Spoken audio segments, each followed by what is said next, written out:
মুহররম মাসের গুরুত্বপূর্ণ কিছু ঐতিহাসিক ঘটনা।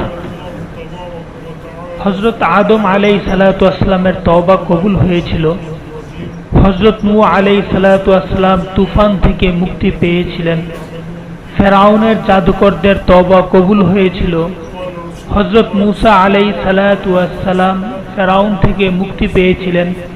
হযরত ঈসা আলাইহিস সালাতু ওয়াসসালাম জন্মগ্রহণ করেছিলেন।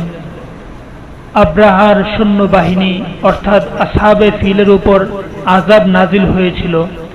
শুআবে আবি তালিবের মধ্যে বন্দিত্বের শুরু হয়েছিল। গজওয়ায়ে যাতুর রিকা সংগঠিত হয়েছিল। গজওয়ায়ে খায়বার সংগঠিত হয়েছিল। রাসূলুল্লাহ সাল্লাল্লাহু আলাইহি ওয়াসাল্লাম বিভিন্ন বাদশা এবং গোত্রের প্রধানদের নিকট দাওয়াতের চিঠি প্রেরণ করেছিলেন। কাদেসিয়া যুদ্ধ সংগঠিত হয়েছিল। রাসূলুল্লাহ সাল্লাল্লাহু আলাইহি ওয়াসাল্লামের বাদী হযরত ইব্রাহিম রাদিয়াল্লাহু আনহু এর মা হযরত মারিয়া কিপ্তিয়া রাদিয়াল্লাহু আনহা ইন্তেকাল করেছিলেন। হযরত ওমর রাদিয়াল্লাহু তাআলা আনহু শাহাদাত বরণ করেছেন। হযরত ওসমান রাদিয়াল্লাহু তাআলা আনহু এর খেলাফত শুরু হয়েছিল।